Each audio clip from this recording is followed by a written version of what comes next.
오늘 이 시간 우리에게 주시는 하나님의 말씀은 룻기 4장 16절부터 17절까지 말씀, 두 절 말씀입니다. 구약성경 룻기 4장 16절부터 17절까지 말씀입니다. 찾으신 줄 알고 봉독해 드리겠습니다. 나오미가 아기를 받아 품에 품고 그의 양육자가 되니 그의 이웃 여인들이 그에게 이름을 주어주되 나오미에게 아들이 태어났다 하여 그의 이름을 오벳이라 하였는데 그는 다윗의 아버지인 이새의 아버지였더라.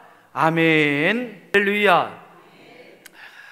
오늘은 우리 탐리교회가 이 땅에 설립된 지 107주년 우리 설립 기념 감사 예배를 하나님 앞에 드리게 되었습니다.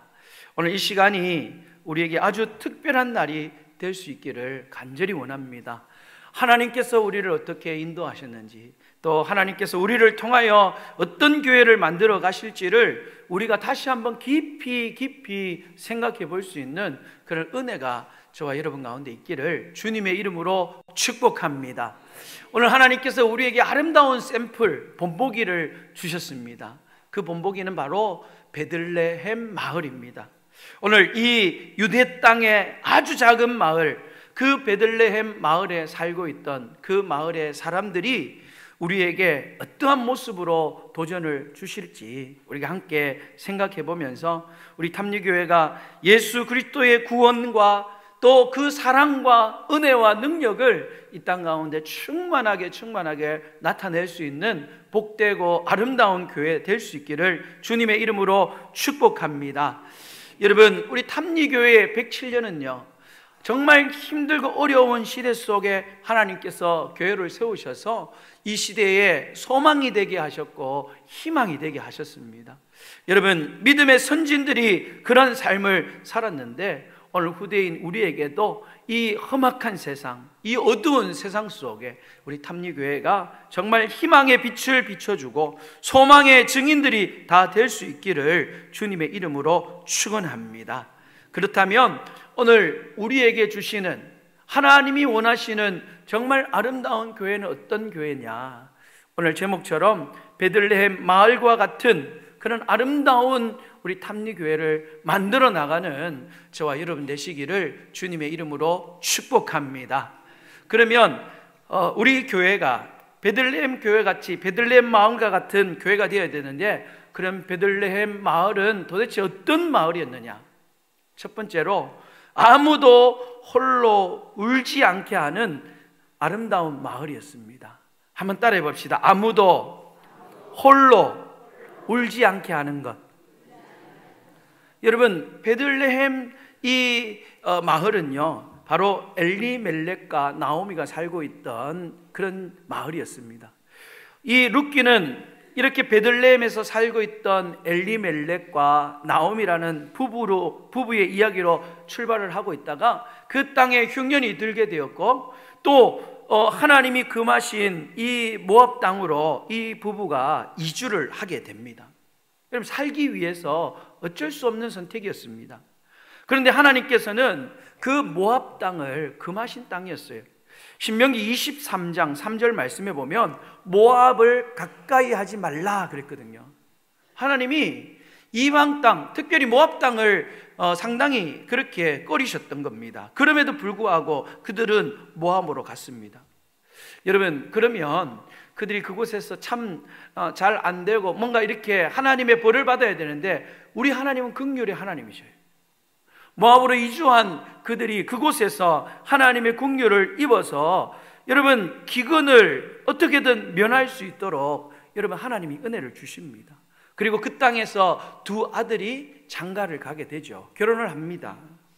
여러분, 무언가 잘 되는 것 같고 잘 풀려가는 것 같은데 어느 날 갑자기 남편이 죽었어요. 그리고 이어서 두 아들이 또 죽게 되었습니다. 여러분, 그렇게 살려고 모압 땅으로 갔던 나오미가 이제 더 이상 그 땅에서 견딜 수가 없는 거예요. 그래서 다시금 그는 10년 만에 다시금 고향 땅으로 돌아오는데, 두 며느리 가운데 큰 며느리 룻이 그 어머니를 따라서 여러분 고향 땅 베들레헴으로 돌아왔습니다. 여러분, 이 나오미를 맞이하는 베들레헴 사람들의 반응은 어떠했을까요? 혼자 살려고, 여러분 자기들만 잘 살려고 고향을 등지고 떠났던 나오미입니다. 하나님의 법을 어기면서까지도 하나님이 싫어하시는 그 모압 땅, 이방 땅까지 이주했던 나오미입니다. 그러다가 힘드니까, 이제는 견딜 수 없으니까 여러분 억지로 돌아오고 있는, 거기다가 이방 며느리까지 데리고 왔던 이 나오미를 대하는 베들레헴 사람들 어떠했을까요? 여러분 좀 옷깝게 여기지 않았을까요? 좀 냉랭하게 대하고 비난하지 않았을까요? 그래, 꼴 좋다. 그렇게 고향을 떠날 때는 언제고 그렇게 돌아오느냐. 여러분 오늘 그렇게 냉랭하게 나오미를 대하지 않았을까요? 우리는 그렇게 생각을 합니다. 그러나 룻기 1장 19절 말씀을 보면 그들의 반응이 어땠는지를 우리에게 분명하게 보여주고 있습니다. 여러분 룻기 1장 19절 말씀을 보시면요, 이에 두 사람이 베들레헴까지 갔더라. 베들레헴에 이를 때에 온 성이 그들로 말미암아 떠들며 이르기를 이가 나오미냐 하는지라 그랬어요. 두 문장을 우리가 자세히 봐야 됩니다. 첫 번째는 이가 나오미냐라는 말이에요. 이가 나오미냐, 이 말이 히브리어로 말하면 하조트 노미라는 뜻인데 감탄문이에요. 근데 히브리어는요, 이 문장이 어떤 기분인지 어떤 상태인지 너무나 자세히 표현하고 있습니다. 여기에서 하조트 노미라는 이 뜻은 감탄문 가운데서도 어떤 상태냐, 너무나 반갑게 여기고 감탄하는 거예요. 깜짝 놀라고 그렇게 감탄한 게 아니라 너무나 마음속에 반가운 마음을 가지고 감탄하는 표현이 하조트 노미라는 이런 히브리어로 그거예요. 지금 베들레헴 사람들은 진심으로 이 나오미가 돌아오는 것을 여러분 냉랭하게 또 냉소적으로 대하지 않고 반갑게 기쁘게 감탄하면서 진심으로 여러분 이 나오미의 옴을 반갑게 여겨 주었다는 거예요. 여러분 너무나 의외의 반응이지 않습니까? 또 두 번째는 떠들며 이르기를 그렇게 말했어요. 여기서 떠든다는 말도 그냥 여러분 그냥 떠든 게 아니에요. 환호하면서 소리를 지르면서 너무너무 좋아서 여러분 그 나오미가 온 것에 대하여 지금 베들레헴 사람들은 환호를 치면서 좋아하면서 박수치면서 이 나오미가 오는 것을 반기고 있다는 거예요. 또 그것뿐만 아니에요. 며느리 이방인이었던 이 룻도 마찬가지입니다. 여러분 냉소적이고 거칠게 대하지 않았어요. 얼마나 이 이방 여인에게 이 베들레헴 사람들이 따뜻하게 그녀를 받아주었는지 그가 룻기 2장 7절 말씀 속에 이 어머니를 모시기 위하여서 어떻게 했느냐, 이제 보리밭에 나가서 여러분 이삭을 줍습니다. 2장 7절에 보면 나로 베는 자를 따라 단 사이에서 이삭을 죽게 하소서 그랬어요. 여러분 처음 보는 이방인이 지금 자기들이 밭을 이렇게 이삭을 추수하고 있는데 와서 이삭을 먹고 좀 살겠다고 그렇게 이야기합니다. 내가 먹고 살 수 있도록 당신의 그 보리를 베는 그곳에서 내가 따라다니면서 그것도 단 사이에서 이삭을 좀 주울 수 있게 해달라 그렇게 이야기를 하고 있습니다. 여러분 마늘 캘 때 현수막을 보면 무슨 현수막이 붙어 있는지 여러분 아시죠? 이삭 죽기는 주인 허락 없이 주스면 절도라고 주지 말라 그런 현수막이 언제부턴가 계속 붙었어요. 여러분 그런데 지금 이 룻은요 곡식을 베고 있는 그 단 사이를 다니면서 지금 떨어진 곡식을 줍는 거예요. 그런데 베들레헴 사람들이 어떻게 반응했느냐, 여러분 그냥 하루 종일 그 여인이 이삭을 주울 수 있도록 허락을 해 주었다는 겁니다. 그것뿐만 아니고 그 땅의 주인이었던 보아스는 룻기 2장에 보면 주저하지 말고 저기 농부 그 일꾼들이 먹고 있는 그 물 단지에서 물을 마셔라. 그리고 기꺼이 우리가 가지고 온 떡이 있는데 그 떡도 먹어라. 더 놀라운 것은 일꾼들에게 그렇게 이야기합니다. 일꾼들에게 저 여인이 곡식을 좀 잘 줄 수 있도록 그냥 꼼꼼하게 곡식 베지 말고 일부러 여인이 오면 곡식을 좀 흘려서 이 룻이 넉넉하게 이삭을 주울 수 있도록 그렇게 하라고 여러분 그런 배려를 해주는 거예요. 룻이 땅에 엎드렸어요. 룻기 2장 10절 말씀해 보면 나는 이방 여인이거늘 어찌하여 내게 이런 은혜를 베풀며 나를 돌보십니까? 룻 자신이 너무 깜짝 놀라는 겁니다. 너무너무 감사한 거예요. 이방 여인이었던 자기에게 베풀어주는 이 뜻밖의 친절함이 고맙기도 했지만 여러분 이 룻 자신에게는 너무나 당황스러운 일들이 지금 이루어지고 있는 겁니다. 여러분 베들레헴은 어떤 마을이냐? 베들레헴은요 바로 아픔이 있는 사람들과 함께 그 아픔을 공감하는 마을이었습니다. 외롭고 서럽고 지쳐있는 그 사람을 누구로 막론하고 그 사람들을 보듬어 줄 수 있는 그 마을이 바로 베들레헴이었다는 거예요. 아무 힘도 없고 비참한 모습으로 돌아왔던 그 시어머니와 이삭을 주지 않으면 한 끼의 끼니를 때울 수 없었던 그 이방 며느리였던 룻을 품어주는 마을이 바로 베들레헴이었다는 겁니다. 그래서 그들의 마음속에 여러분 절망과 아픔을 품고 고향 땅 베들레헴으로 돌아왔지만 그들은 그 베들레헴에서 소망이 생겼습니다. 가난하고 남편이 죽고 두 아들이 다 죽어서 그저 한숨과 눈물로 지냈던 그 나오미와 그 어머니를 따라왔던 이방 여인 룻을 품어주는 정말로 따뜻한 마을이 바로 베들레헴 마을이었다는 거예요. 여러분 베들레헴 마을은요 아무도 홀로 눈물을 흘리지 않도록 그렇게 품어주는 아름다운 사랑의 마을이었습니다.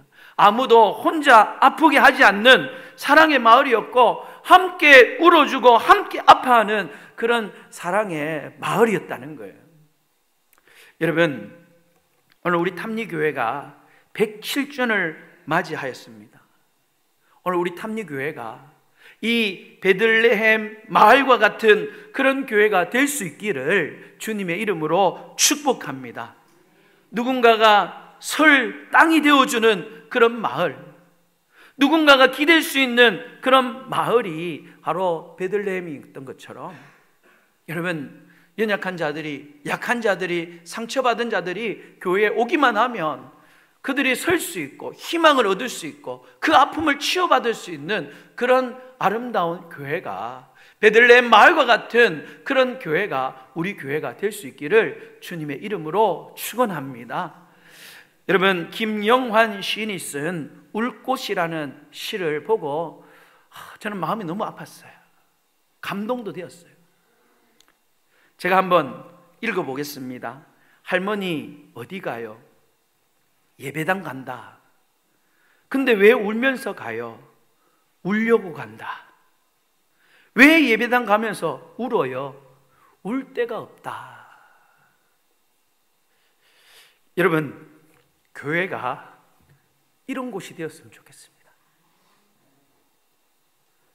누군가 언제든지 마음껏 하나님 앞에 와서 울 수 있는 곳, 또 울 곳 없는 사람들이 찾아와서 그저 편안하게 마음을 열어놓고 하나님 앞에 울고 또 그 마음을 치유받는 여러분 그곳이 바로 우리 탐리교회가 될 수 있기를 주님의 이름으로 축원합니다. 여러분 눈물 함께 공감해 주는 거예요. 아파하는 자에게 여러분 같이 아파해 줄 수 있는, 그래서 여러분 힘들고 어려우면 다른 것 찾지 않고 편안하게 언제든지 탐리교회를 찾아와서 그곳에서 하나님 앞에 울고 또 함께 울어주는 성도들 앞에 울 수 있는 그런 교회가 우리 교회가 되었다면 좋겠다, 그런 생각을 해보았습니다. 여러분 우리 교회에 이 탐리교회 문을 열고 들어오는 모든 분들 전부 다 마음에 고민이 있고 아픔이 있고 상처가 있고 외로움이 있고 눈물이 있습니다. 울 일들이 너무너무 많아요. 제가 말씀을 준비하면서 이런 다짐을 했어요. 내가 목사로서 저들의 그 문제를 다 풀 수 있는 능력은 없지만 절대로 아무도 혼자서 외롭게 우는 성도가 없도록 해야겠다. 내가 그들의 아픔을 내가 해결해주고 변화시켜주고 뜯어 고쳐줄 수는 없지만 아파할 때 함께 눈물로 울어주며 기도해주자. 그냥 함께 내가 울어줄 수만 있다면 하나님께서 긍휼을 베풀어 주셔서 반드시 성도들의 문제와 어려운 문제들을 해결해 주시고 은혜를 주실 것이다. 그래, 같이 울자, 같이 울어주자. 여러분, 한 주간 동안 그런 결심과 결단을 하였습니다. 오늘 107주년 우리 감사 예배를 드리는 우리 모든 성도들이 그런 마음의 결심들이 있었으면 좋겠습니다. 아무도 우리 탐리교회에 들어온 이상 절대로 혼자 우는 이가 없는 그런 교회가 되게끔 정말 힘을 써서 우리가 성도들을 사랑하고 위로하고 격려하는 그런 베들레헴 마을 주민과 같은 그런 탐리교회 성도들이 될 수 있기를 주님의 이름으로 축복합니다. 축복합니다. 여러분, 오늘 본문에 보면, 우리가 읽은 본문에 보면 아주 특별한 본문이에요. 지금 며느리 룻이 이제 보아스라는 사람과 결혼을 하여서 아들을 낳았습니다. 여러분, 그 본문은 아들을 낳았는데 그 아들의 이름을 지금 누가 짓고 있습니까? 보통 이름을 할아버지가 짓든지 아니면 아버지, 어머니가 여러분 그 아들의 이름을 지어줘야 되는데, 오늘 룻기 4장 17절 말씀을 다시 한번 보십시오. 그의 이웃 여인들이 그에게 이름을 주어주되, 그렇게 말씀했어요. 이웃 여인들이 지금 룻과 보아스의 아이의 이름을 지어주는 거예요. 아버지는 보아스고 어머니는 룻이에요. 근데 이웃 여인들이 그 아들의 이름을 지어줬다는 거예요. 이건 무슨 의미냐면, 정말로 이 베들레헴 여인들이 룻과 보아스의 그 가정의 기쁨을 진심으로 함께하고 있다는 증거입니다. 여러분, 함께 우는 자와 함께 울어주었던 이 베들레헴 마을 주민들이 이제는 기쁜 일에 있어서 함께 웃어주는 그 모습이 바로 이름을 지어주는 모습으로 나타나고 있는 겁니다. 제가 한번 생각해 봤어요. 제가 만약에 베들레헴 그 마을에 살고 있는 처녀 여인이었다면 여러분, 룻을 어떻게 되었을까요? 외지에서 온 이방년입니다. 요즘 말로 말하면 돌싱이에요. 돌아온 싱글이에요. 그런데 이 베들레헴 땅에서 최고의 훈남이요, 최고의 유력자인 이 보아스, 여러분 얼마나 많은 여인들이 그 보아스를 보면서 흠모하고 정말 사랑하는 마음들이 있었겠습니까? 그런데 여러분, 이방 여인이었던 이 룻이, 그것도 여러분 한번 결혼했던 그 여인이 지금 이 보아스를 어찌 보면 낚아챈 거예요. 베들레헴 여인으로 볼 때 너무나 속상한 거예요. 그런데도 불구하고 여러분 기분 나빠하지 않았습니다. 책을 잡으려고 하고 이 룻을 뭔가 모함하려고 하지 않았다는 거예요. 놀랍게도 베들레헴 여인들이 이제 이 두 사람의 결혼을 통하여서 아들이 태어났을 때에 진심으로 함께 기뻐해 주면서 그 태어난 아들의 이름을 지어주면서 기뻐하고 행복해하는, 시샘을 내고 깎아내려고 하는 그런 모습이 아니라 함께 기뻐하고 즐거워하고 있다는 거예요. 여러분, 나오미와 룻은 이렇게 기쁜 일이 있을 때요, 여러분 남 눈치 보지 않아도 되었다는 거예요. 쓸쓸히 기쁜 일이 있는데도 불구하고 마음껏 기뻐할 수 없는 그런 모습들이 있을 수가 있어요. 우리 교회가 내가 기쁜 일이 있어도 다른 사람 눈치 보지 않는 그런 은혜가 넘치는 곳이 되기를 주님의 이름으로 축복합니다. 내 기쁨을 말하는 것이 다른 사람들에게 희생거리가 되지 않는, 다른 사람들이 함께 기뻐해주고 다른 사람들이 함께 즐거워할 수 있는 그런 교회가 되어야 한다는 겁니다. 여러분, 그런 교회를 만들어 나갈 수 있기를 간절히 소망합니다.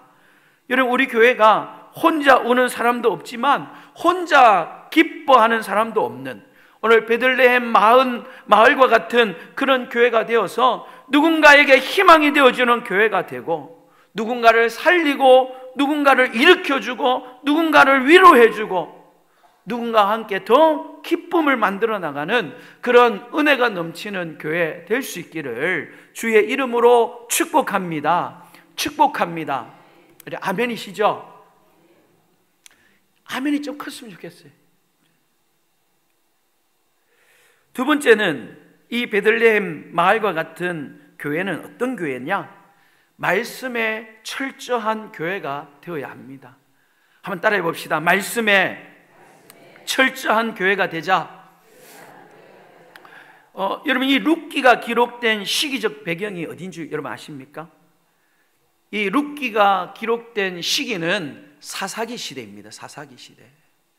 여러분, 성경의 사사기 시대는 이스라엘 백성들의 암흑기 400년이에요.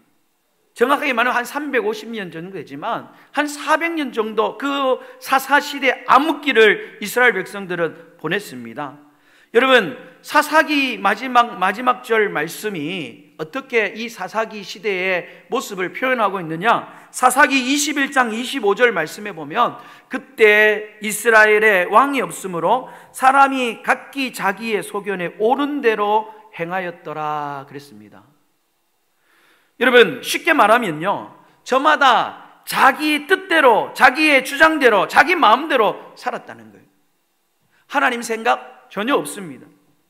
하나님의 뜻 전혀 상관없이 그저 자기 마음대로, 자기의 옳은 대로 살았던 시대가 어떤 시대냐? 사사시대의 암흑기 시대였습니다. 그런데 여러분, 그 시대에 있었던 베들레헴 마을은 어땠느냐? 베들레헴 마을은 그렇지 않았습니다.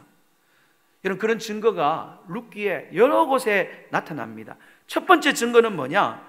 이 베들레헴 땅에 기근이 들었는데도 불구하고 이 나오미와 엘리멜렉은 모압으로 갔지만 대부분의 사람들은 어떻게 했느냐? 베들레헴을 떠나지 않았다는 겁니다. 먹고 살기 위해서 또 가까운 모압과 같은 이방 땅으로 그들은 가지 않았다는 거예요. 배를 부르기 위하여 여러분, 그들은 신앙의 자리를 떠나지 않았던 겁니다. 부자가 되고 편하게 살기 위하여서 쉽게 이방으로 흘러가서 세상적인 방법으로 살지 않았던 그런 사람들이 바로 베들레헴 마을의 사람들이었다는 거예요. 말씀을 붙잡았습니다. 말씀을 지키려고 하나님께서 모압 땅을 가지 마라, 그 말씀을 지키기 위하여서 그들은 베들레헴 땅에서 끝까지 살았어요. 그곳에서 힘들지라도, 기근의 땅일지라도, 가난의 땅일지라도 그들은 하나님이 주신 그 약속의 땅, 기업의 땅들을 버리지 않고 하나님의 말씀을 붙잡고 여러분, 베들레헴 땅을 지키면서 그들은 끝까지 살았다는 거예요. 그게 바로 하나님의 말씀을 지키는 첫 번째 증거입니다. 또 두 번째는 뭐냐? 룻이 이방 땅에 와서 이삭을 주우면서 살았습니다. 여러분, 베들레헴 사람들이 말씀을 지키면서 어떤 말씀을 지켰느냐? 레위기 23장 22절 말씀을 그들은 지켰어요. 어떤 말씀이 있느냐? 너희 땅에 곡식을 벨 때에 밭 모퉁이까지 다 베지 말고 떨어진 것은 줍지 말고 그것을 가난한 자와 거류민을 위하여 남기라, 그렇게 말씀했어요. 여러분, 베들레헴 땅이 얼마 전까지 기근이 있던 땅이에요. 그러니 얼마나 이들에게 있어서 보리 그 한 톨이 귀한 때입니다. 그런데 어떻게 그 밭 모퉁이에 있는 곡식을 베지 않을 수가 있을까요?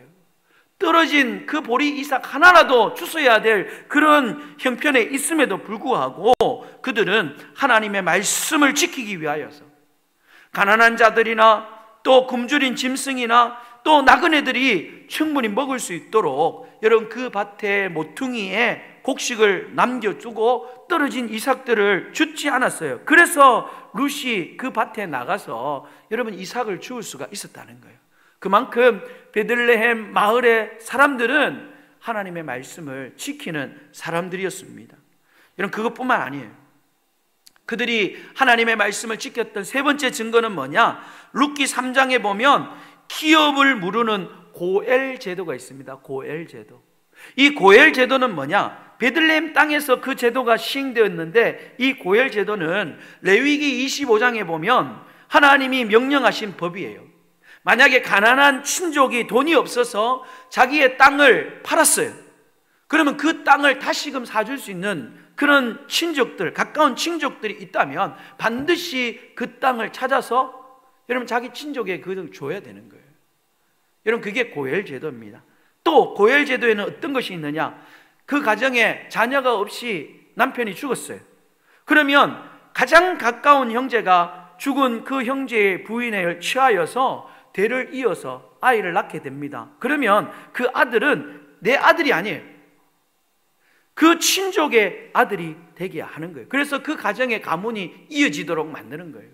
여러분 지금으로 말하면 어찌 보면 가장 최고의 사회보장제도가 고엘 제도입니다. 고엘 제도. 여러분 이 좋은 이 제도를 내 재산에 손해를 볼 수 있지만 여러분 이스라엘 백성들은 그 고엘 제도를 지켰다는 겁니다. 특별히 사사시대 너무나 암흑기 같은 그 시대에 여러분 이 제도를 지킬 수 있었다는 겁니다. 그것은 바로 베들레헴 마을에 있던 사람들은 하나님의 말씀에 철저했다는 증거예요. 내가 좀 가난하고 힘들어도 그들은 말씀대로 살려고 애를 썼습니다. 내가 손해를 볼지라도 내 것을 잃어버리는 한이 있더라도 좀 바보같이 보일지라도 하나님의 말씀을 따르는 마을이 바로 베들레헴 마을이었다는 겁니다. 여러분 그렇게 말씀을 붙드는 베들레헴 사람들이 있었기 때문에 절망 중에 있었던 이 나오미와 룻의 가정이 다시금 살아날 수가 있었던 겁니다. 말씀을 붙드는 이 베들레헴 마을 사람들이 있었기 때문에 아무런 희망이 없었던 그 나오미의 가정 속에 새로운 삶이 선물로 주어지게 되었던 거예요. 여러분 오늘 우리 교회가 이렇게 말씀으로 사람을 살리는, 말씀으로 이 사회를 살리는 아름다운 교회가 될 수 있기를 주님의 이름으로 축원합니다. 베들레헴 마을과 같은 그런 교회, 하나님의 말씀을 붙잡고 절망 중에 있는 사람들에게 희망을 주는 그런 교회, 말씀대로 살아가는 교회. 여러분 우리 교회가 말씀 중심의 말씀을 철저하게 지키는 그런 교회가 될 수 있어야 된다는 겁니다. 여러분 그렇게 하나님의 말씀을 붙잡고 말씀을 철저하게 지켰던 그 베들레헴 마을을 우리 하나님께서 그냥 내버려 두었느냐? 그렇지 않습니다. 하나님이 놀라운 축복을 주십니다. 여러분 그 마을에 누가 태어나느냐? 베들레헴 땅 속에 그 마을에 첫 번째로 다윗이 태어납니다. 여러분 오늘 이 룻이 낳았던 아들이 오벳이었고 그 오벳이 낳았던 아들이 바로 이새고 그 이새가 낳은 아들 가운데 누가 있느냐? 이스라엘의 통일 왕국을 이루어냈던 다윗이 그 가운데 있었다는 겁니다. 다윗의 본적이 베들레헴이에요. 여러분 하나님께서 베들레헴에게 이스라엘의 희망이 될 수 있는 다윗을 계획하고 있었어요. 그리고 암흑기가 끝나고 난 뒤에 통일 왕국을 만들 때에 이스라엘이 이방 민족들 가운데 명성을 떨칠 수 있는 그 위대한 다윗의 그 왕이 바로 이 베들레헴에서 태어났다는 거예요. 여러분 하나님의 놀라운 축복인 줄 믿으시기를 주의 이름으로 축원합니다. 그것뿐만 아니에요. 미가서 5장 2절 말씀을 우리는 잘 알고 있습니다. 성찬절이 되면 우리 유치부 친구들이 이 미가서 5장 2절 말씀을 많이 암송합니다. 베들레헴 에브라다야 너는 유다 족속 중에 작을지라도 이스라엘을 다스릴 자가 내게서 내게로 나올 것이라. 그는 근본은 상고에 영원에 있느니라. 할렐루야. 여러분 누구를 예언한 말씀입니까? 바로 베들레헴 그 마을에 우리 인류의 희망이 될 수 있는 우리 모두의 구원자가 되시는 예수 그리스도께서 여러분 그 작은 시골 마을 아무도 주목하지 않았던 그 베들레헴에서 우리의 구원자 되시는 예수 그리스도께서 태어나시는 놀라운 복, 인류의 구원자를 품을 수 있는 그런 아름다운 마을이 바로 베들레헴 마을이 되었다는 겁니다. 여러분 오늘 설립 107주년을 맞이하는 우리 탐리교회가 하나님의 말씀을 철저하게 붙잡음으로 통하여서 우리 교회가 복받는 교회, 하나님의 놀라운 영광이 임하는 아름다운 그런 교회가 될 수 있기를 주님의 이름으로 축원합니다. 이들이 어떻게 이렇게 하나님의 말씀 앞에 철저할 수 있었느냐? 여러분, 보아스와 그의 일꾼들이 서로 축복하는 말씀을 보면 알 수가 있습니다. 여러분, 룻기 2장 4절 말씀에 보면 주인이 일꾼들에게 축복합니다. 여호와께서 함께 하시기를 원하노라. 일꾼들이 그 축복을 받고 또 주인을 축복합니다. 여호와께서 당신에게 복 주시기를 원합니다. 여러분, 베들레헴 마을의 사람들의 마음속에는 어떤 마음이 있었느냐? 우리에게 복을 주시는 분은 하나님이시다. 우리에게 주시는 복은 하나님께 달려있다. 그것을 너무나 철저하게 믿고 있었던 사람들이었습니다. 그래서 주인도 일꾼도 계속해서 여호와께서 함께 하시기를, 복 주시기를 그러면서 서로를 축복하였다는 거예요. 여러분, 오늘 우리의 믿음이 바로 그런 믿음이 되기를 주님의 이름으로 축원합니다. 하나님이 우리를 복 주시고 하나님이 우리에게 축복하시고 우리의 복은 여호와 하나님으로부터 말미암아 온다는 그 사실을 여러분들이 깨달아 알면, 이런 베들레헴 마을의 사람들은요, 그 믿음을 가지고 있었기 때문에 어떻게든 하나님을 기쁘시게 해드리고 어떻게든 그 하나님의 말씀을 철저하게 지키려고 애를 쓰고 노력했다는 거예요. 그래서 베들레헴 마을은 살리는 마을이요 희망을 주는 마을이었습니다. 오늘 저와 여러분에게 오늘 이러한 그 믿음이, 하나님이 우리에게 복 주시는 분이라는 그 믿음이 우리 가운데 있어서 우리 교회가 살리는 교회, 희망을 주는 교회가 될 수 있기를 주님의 이름으로 축원합니다. 말씀을 마무리하겠습니다. 여러분, 룻기는 사사들이 치리하던 그때에 시작하였습니다. 사사들이 치리했다는 것은 희망이 없는 암흑기 시대였다는 겁니다. 그러나 그 룻기의 시작과 출발은 어두운 절망의 시작이었지만, 여러분, 희망이 없는 시작이었지만, 그러나 그들은, 여러분, 마지막은 희망의 빛을 비춰주는 아름다움으로 끝이 나고 있습니다. 여러분, 오늘 우리가 살고 있는 이 시대를 어떻게 표현할 수 있습니까? 밝은 희망의 시대다. 한국교회가 희망의 시대를, 빛의 시대를 지내고 있다. 여러분, 저는 아니라고 생각합니다. 너무나 부끄러운 시대를 살아가고 있습니다. 이 나라, 이 민족, 이 교회가 너무나 어둡고 소망이 없는 그런 시대를, 마치 룻이 살고 있었던 사사시대와 같은 그런 시대를 살아가고 있습니다. 그러나 여러분, 포기하지 맙시다. 룻기의 출발은 우리와 똑같이 암흑의 시대요, 어둠의 시대였습니다. 그러나 결국 베들레헴 마을이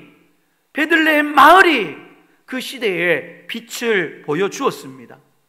오늘 이 캄캄한 어둠의 시대 가운데 우리 탐리교회가 베들레헴 마을 공동체와 같이 세상에 빛을 비춰주는 아름다운 교회, 비록 의성 땅에 있는 작은 교회일지라도 아무도 홀로 울지 않게 하는 그런 아름다운 교회, 힘들어도 손해를 봐도 우리는 철저하게 하나님 말씀 중심으로 말씀을 따르는 그런 교회가 되어서 이 세상에 빛을 비추어서 다윗이 태어났는 것처럼, 예수님이 태어나신 것처럼 세상에 희망을 줄 수 있는 거룩하고 아름다운 탐리교회가 되어질 수 있기를 주님의 이름으로 축원합니다.